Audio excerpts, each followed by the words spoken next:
It's not every day that someone hires a private investigator, especially not my friend. She had her reasons, though. She suspected her husband of infidelity. When she shared what the PI had found with me, it piqued my interest. I'd always dreamed of becoming a PI, so I sheepishly asked her for the investigator's card. At the time, I had a lot of extra cash, and my life had been feeling dull. I spent most of my days playing games and watching YouTube, and I wanted to shake things up.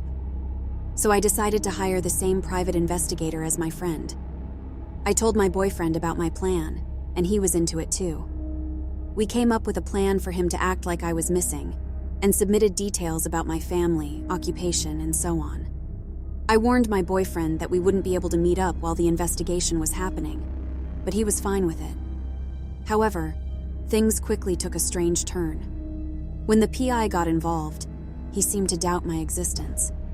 My boyfriend had to convince him that I was real, and then the investigator kept accusing my boyfriend of wasting his time.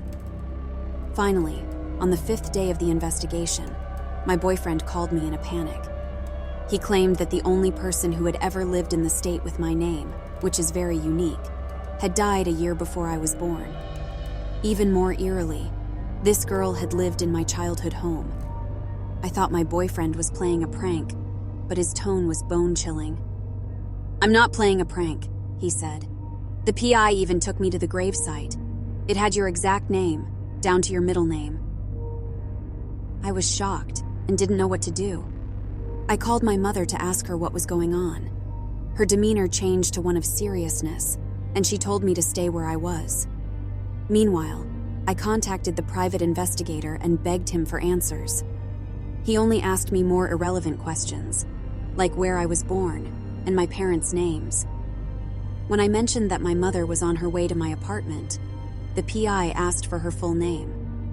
When I provided it, he told me to leave my apartment immediately and come to his office before my mother arrived. As I rushed to grab my keys, my mother pulled into my driveway with a man I didn't recognize. He was wearing a winter jacket despite it being spring, and I felt like something was off. Before I could leave, the man pulled out a gun. I recognized it as my boyfriend's Glock and ran to my neighbor's yard, expecting to be shot. Thankfully, nothing happened, and I eventually ran into my boyfriend's car. However, there was another man in the passenger seat. It was the private investigator.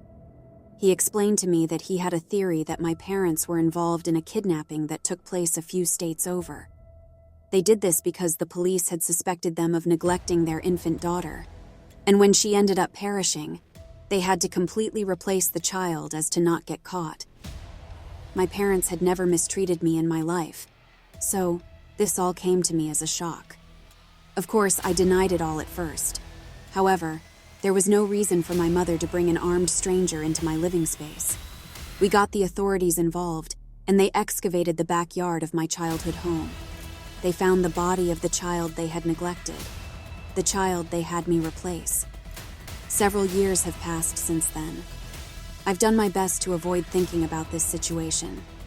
I have completely moved out of country, leaving everyone behind. My friends, my boyfriend, and that private investigator. I have no idea how deep this rabbit hole goes. I don't know how many connections my parents have had. I don't even know my father's role in all of this. It just feels so overwhelming I had to get it out there.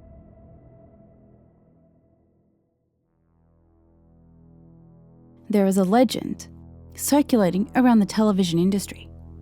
It is about channel infinity. Channel infinity is hard to get to, and reports vary as to what it actually is. I will tell you how to get there, and then what to do. Acquire a television, preferably with analog for the best experience. The older, the better. Acquire a remote control. It doesn't have to go with the television you're using. Turn on the TV and set it to a channel that is static, or just a plain black screen if you're using a digital TV. Basically, any channel you do not receive. Leave the room for about 3 hours. If you have a significant other in the house, have them with you. And it's also best to call over a few friends.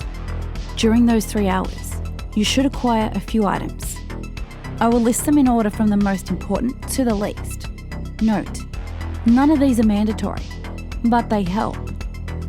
You want an item that you hold dear, 2 handheld mirrors, a firearm or other weapon, a favourite book, a mobile communications device, a key, a sledgehammer or a pickaxe. After roughly 3 hours have passed, re-enter the room, have everyone else wait outside the door. Close the door. Stare at the static or blank screen, or whatever you've set the TV to, until you feel disoriented or freaked out. Call the others into the room. Give the item that you hold dear to the person that you care about the most in the room. Then, send them back out. If you did not grab an item you hold dear, hug that person and whisper a secret in their ear. Send them back out and command them to not come back in, no matter what, until you open the door again. This will be harder for them if there are more of them, but it will be safer for you if there are more people. Trust me. Hold the mirrors so that one is reflecting the television screen into the other, and the second is reflecting you, so it looks as if the television is behind you. Stay like this until a question appears on the screen. If you didn't grab the mirrors, then sit in a chair facing away from the TV until you hear a noise. Grab the remote. There will be a question on the screen. Press channel up to answer yes, channel down for no. There will be anywhere from 3 to 26 questions. If reports are to be trusted, the questions will be anywhere from trivial to deep philosophical personal questions. Answer truthfully, or you will not succeed in reaching channel infinity. After the questions, one of 3 things will happen. 1. Your favourite show of all time will come on. But in the episode, all of the characters will be heart-wrenchingly killed. Number 2. You will see a picture of your least favourite person or thing ever. This is where you use the firearm or other weapon. Break the TV screen with the weapon. It will then fix itself. Note that this is obviously the easiest of the 3 things. And number 3. A strange shimmery vortex will surround you, and you will be pulled into an alternate dimension. If you find yourself here, here's what you do. You will find yourself in a twisted replica of your house. You will need to go to your room, where you will find the 4 items listed that you will need for this part. Take them. Exit your house.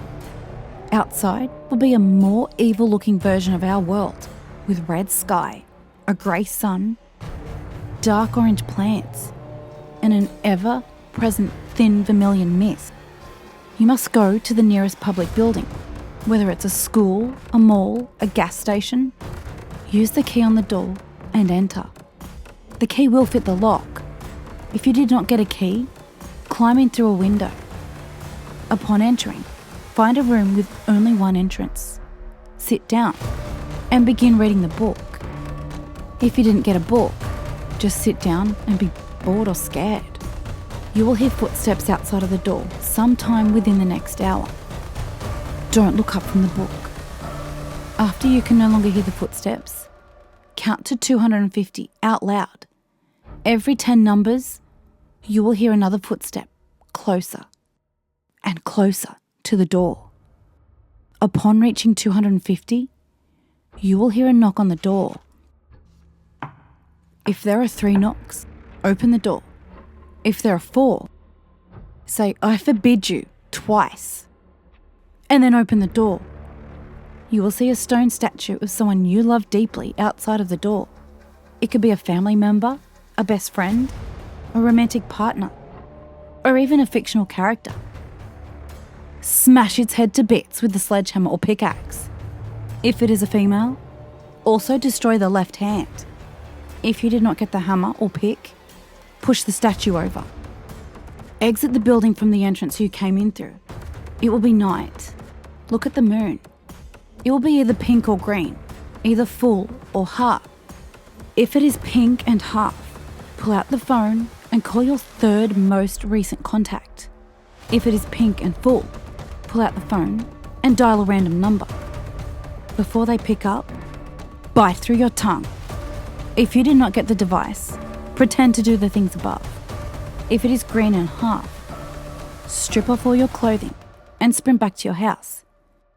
Don't look behind you, no matter what.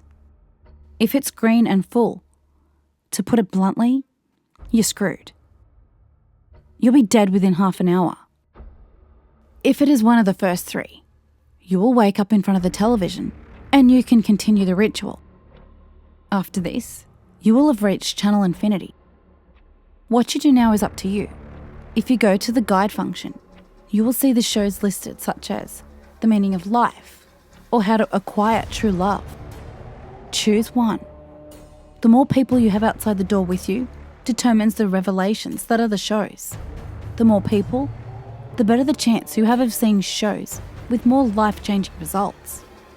Or, if you keep watching the static without going to guide or breaking eye contact with the television, you will see a series of images that will, if deciphered, reveal the answer to your greatest question. There are, at this point, many options. Too many to write. Just do what you feel like you must, and something will happen. The overwhelming majority of things will be good, but some will be bad. You may leave the room at any point. However, there are two catches. You may never speak of what you learned after accessing channel infinity, and you may only reach channel infinity 4 times in your life. I hope you find the experience enlightening.